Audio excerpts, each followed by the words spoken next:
Антикризисные меры в Якутии потребовали в этом году порядка 23,5 миллиардов рублей. Так, на реализацию федеральных мер выделено 17 миллиардов 800 миллионов рублей, включая 1 миллиард 100 миллионов на отсрочки по налоговым платежам и почти 5 миллиардов на дотацию на сбалансированность госбюджета. Отмечается, что на реализацию региональных мер направили 5 миллиардов 620 миллионов рублей. Аналитики консалтинговой сети «Финэкспертиза» выяснили, что в России в разгар пандемии неполная занятость превысила официальную безработицу. В годовом выражении неполная занятость подскочила во втором квартале на 22%, достигнув максимальных значений с 2013 года. Если суммировать численность работников на урезанной ставке и отпускников без зарплаты с явными безработными, во втором коронавирусном квартале не имели работы, либо формально сохранили места, но лишились своего привычного заработка в совокупности более 9 миллионов трудоспособных россиян, или свыше 12% рабочей силы. Самый высокий уровень неполной занятости во втором квартале наблюдался в Ненецком автономном округе, на Чукотке в Ямало-Ненецком автономном округе.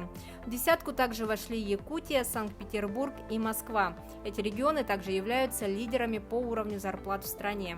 Меньше всего проблема неполной занятости затронула небогатые регионы со слаборазвитым рынком труда, где и до пандемии найти работу было не так просто. Малотоннажный завод по производству сжиженного природного газа планируют создать на базе Якутского газоперерабатывающего завода до 2025 года. Завод намерена построить компания «Атомэнергомаш» на побережье реки Лены в Мегино-Кангаласском районе. В сентябре прошлого года компания заключила соглашение о сотрудничестве с правительством Якутии, в рамках которого якутская сторона создает необходимые условия для строительства и эксплуатации заводов. «Атомэнергомаш» участвует в разработке сценариев реализации СПГ-проектов, проведении технико-экономических расчетов. Совет директоров «Сургутнефтегаз» принял решение реализовать обыкновенные и привилегированные акции компании по цене не ниже их рыночной стоимости. Это следует из сообщения компании. Объем запланированных к реализации ценных бумаг не уточняется. Акции компании котируются на московской бирже. Отметим, что уставный капитал компании составляет 43,5 миллиардов рублей и разделен на 7 миллиардов привилегированных и 35 миллиардов обыкновенных акций номинальной стоимостью 1 рубль. Новые учебные мастерские создали в Покровском колледже в Якутии на средства гранта Минпросвещения в рамках нацпроекта образования. Они оборудованы по стандартам WorldSkills. Гранты Министерства просвещения предоставляются образовательным организациям для обновления материально-технической базы по результатам конкурса. В целом в этом году 20 победителей конкурса получат из федерального бюджета на обновление материально-технической базы более 544 миллионов рублей.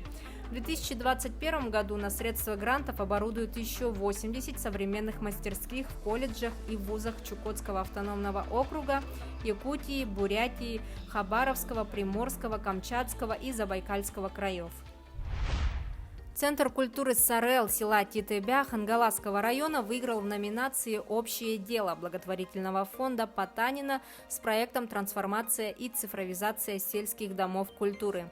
Грантовая помощь в сумме 905 тысяч рублей пойдет на обучение команды, привлечение специалистов, преподавателей и спикеров, упаковку образовательных программ, покупку оборудования, тиражирование и масштабирование деятельности Сайды на весь регион. Накануне фонд Потанина подвел итоги 6-го цикла конкурса «Общее дело», цель которого – оказать оперативную поддержку некоммерческим организациям и учреждениям культуры, столкнувшимся с серьезными трудностями из-за коронавируса. Фонд получил 325 заявок из 66 регионов страны. Это были новости экономики на Якутия-24. Выпуск подготовила Нургуяна Иванова.